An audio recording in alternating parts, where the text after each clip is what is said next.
اعوذ باللہ من الشیطان الرجیم بسم اللہ الرحمن الرحیم وَإِذْ قَالَ مُوسَىٰ لِقَوْمِهِ إِنَّ اللَّهَ يَأْمُرُكُمْ أَن تَذْبَحُوا بَقَرَةً، اور یاد کرو جب کہ موسیٰ نے اپنی قوم سے کہا یقیناً اللہ تمہیں حکم دیتا ہے کہ گائے کو ذبح کرو۔ یہ واقعہ میں پہلے آپ کو بتا دوں، پھر ہم یہ آیات تیزی سے پڑھ لیں گے۔ بنی اسرائیل میں ایک شخص قتل ہو گیا، عامیل نامی، اور قاتل کا پتہ نہیں چل رہا تھا۔ اللہ تعالیٰ نے حضرت موسیٰ کے ذریعے سے حکم دیا کہ ایک گائے کو ذبح کرو اور اس کے جسم کے ایک ٹکڑے سے اس مردے کو چھوؤ، وہ جی اٹھے گا اور وہ بتا دے گا میرا قاتل کون ہے۔ اب یہ معجزات کی شکل ہے جو بار بار آ رہے ہیں، اور سابق اس امت کے اندر معجزات کا آپ کو بہت عمل دخل ملے گا۔ اس میں ایک تو یہ کہ گائے کو ذبح کرنا، وہ گائے کے تقدس کا جو ان کے دل میں ذہن میں تھا، تو ذبح کرنے سے اس کے اوپر بھی گویا کہ ایک تلوار چڑھائی گئی، اور پھر انہیں دکھا بھی دیا گیا کہ ایک آدمی زندہ بھی ہو سکتا ہے، بعد سے بعد الموت کا بھی ایک نقشہ دکھا دیا گیا انہیں۔ لیکن انہیں جب یہ حکم ملا اور ان کے دلوں کے اندر وہ بچڑے کی اور گائے کی تقدیس جو ہے وہ پلی ہوئی تھی، اب انہوں نے سوال کر کے کسی طریقے سے بچنے کے لیے مین میخ نکالی، کیسی گائے ہو، کیا رنگ ہو، کس طرح کی ہو، کس عمر کی ہو۔ بالآخر یہ کہ جب ہر طرف سے گھیراؤ ان کا ہو گیا اور سب چیزیں جو ہیں ان کے سامنے واضح کر دی گئیں، تب انہوں نے یوں سمجھیے چاروں ناچار بادل ناخواستہ اس حکم پر عمل کیا۔ بس اب ترجمہ کر لیجئے۔ وَإِذْ قَالَ مُوسَىٰ لِقَوْمِهِ إِنَّ اللَّهَ يَأْمُرُكُمْ أَن تَذْبَحُوا بَقَرَةً، اور یاد کرو جب کہ موسیٰ نے کہا اپنی قوم سے کہ اللہ حکم دیتا ہے تمہیں کہ ایک گائے کو ذبح کرو۔ قَالُوا أَتَتَّخِذُنَا هُزُوًا، انہوں نے کہا کہ آپ ہمارے ساتھ کوئی ٹھٹھا کر رہے ہیں، مذاق اڑا رہے ہیں، یہ کیا بات آپ کہہ رہے ہیں؟ قَالَ أَعُوذُ بِاللَّهِ أَنْ أَكُونَ مِنَ الْجَاهِلِينَ، فرمایا میں اللہ کی پناہ طلب کرتا ہوں اس سے کہ میں جاہلوں میں سے ہو جاؤں، کہ میں ان دین کے معاملات کے اندر استہزاء اور تمسخر کو شامل کروں۔ قالوا ادع لنا ربک یبین لنا ما ہی، اب انہوں نے کہا اچھا ایسی بات ہے تو ذرا اپنے رب سے دعا کیجئے کہ وہ ہم پر واضح کر دے کہ وہ کیسی ہو۔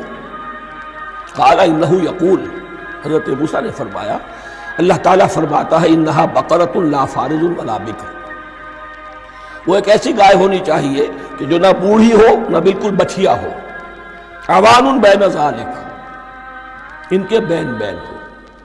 فَفَعَلُوا مَا تُؤْمَرُونَ، تو اب کر گزرو جو تمہیں حکم دیا گیا۔ قَالُوا ادْعُ لَنَا رَبَّكَ يُبَيِّن لَنَا مَا لَوْنُهَا، اب انہوں نے پھر کہا ذرا ایک دفعہ اور دعا کیجئے اپنے رب سے، وہ ہمیں بتا دے اس کا رنگ کیسا ہونا چاہیے۔ قَالَ إِنَّهُ يَقُولُ إِنَّهَا بَقَرَةٌ صَفْرَاءُ فَاقِعٌ لَوْنُهَا تَسُرُّ النَّاظِرِينَ، فرمایا اللہ فرماتا ہے کہ وہ گائے ایسی ہونی چاہیے زرد رنگ، شوخ رنگ، شوخ زرد رنگ کی، چمکیلی، جو دیکھنے والوں کو خوب اچھی لگے، پسند آئے، دل میں کھپ جانے والی۔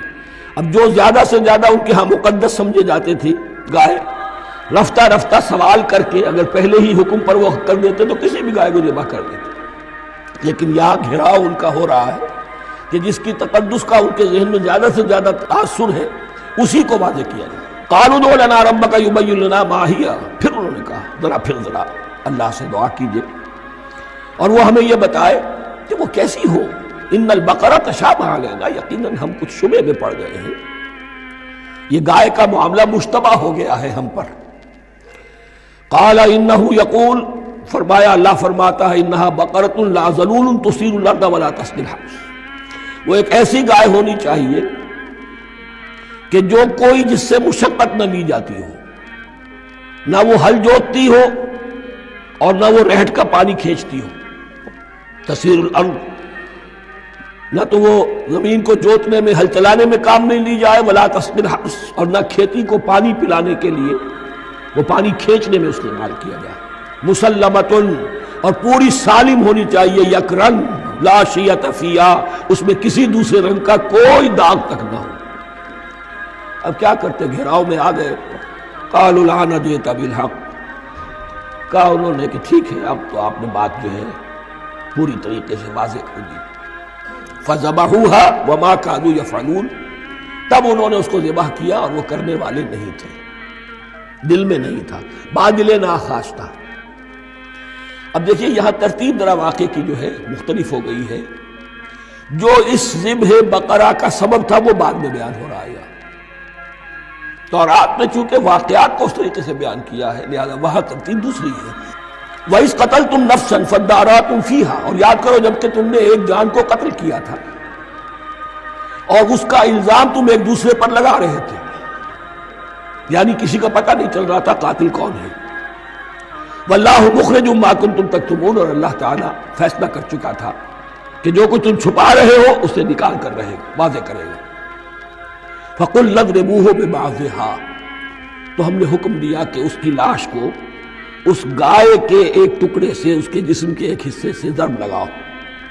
كَذَلِكَ يُحْيِي اللَّهُ الْمَوْتَىٰ، اور دیکھو اس طریقے سے اللہ مردوں کو زندہ کر دے. تھوڑی دیر کے لیے وہ زندہ ہوا اور اس نے اپنے قاتل کا نام بتا دیا. وَيُرِيكُمْ آيَاتِهِ لَعَلَّكُمْ تَعْقِلُونَ، اور وہ تمہیں دکھاتا ہے اپنی آیات تاکہ تم عقل سے کام لو. اب جو الفاظ آ رہے ہیں بہت سخت ہیں، بہت سخت ہیں، لیکن ان کو پڑھتے ہوئے درون بینی ضرور کیجیے گا، اپنے اندر جھانکیے گا. ثُمَّ قَسَتْ قُلُوبُكُمْ، پھر تمہارے دل سخت ہو گئے.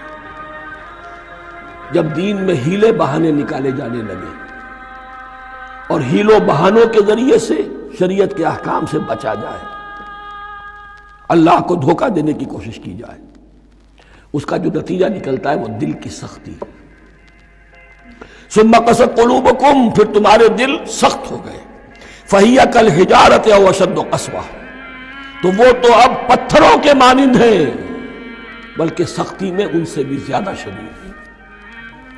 یہ ویسے بھی فصاحت اور بلاغت کا بھی بڑا ایک عمدہ مقام ہے قرآن کا. وَإِنَّ مِنَ الْحِجَارَةِ لَمَا يَتَفَجَّرُ مِنْهُ الْأَنْهَارُ، پتھروں میں سے تو ایسے بھی ہوتے ہیں جن میں سے چشمے پھوٹ بہتے ہیں.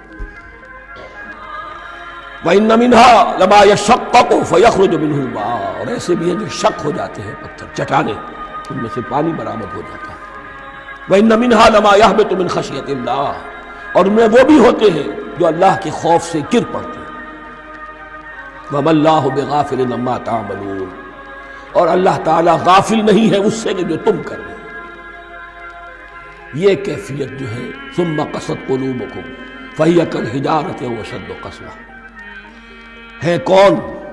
یا بنی اسرائیل اذکروا نعمتی التی انعمت علیکم وانی فضلتکم علی العالمین، جن پر 1400 برس ایسے گزرے کہ کوئی لمحہ ایسا نہ تھا کہ نبی موجود نہ ہو، جنہیں 3 کتابیں دی گئی. لیکن یہ کہ اپنی بدعملی، عقائد میں بھی مین بیخ کر کے اپنے آپ کو بچانے کے راستے نکال لینا، اعمال میں بھی ہیلوں کے ذریعے سے، کتاب الحیل کے ذریعے سے اپنے آپ کو ذمہ داریوں سے مبرہ کر لینا، اس کا نتیجہ پھر یہ نکلتا ہے. اللہ تعالیٰ مجھے اور آپ کو اس انجام بد سے بچائے. صدق اللہ العظیم.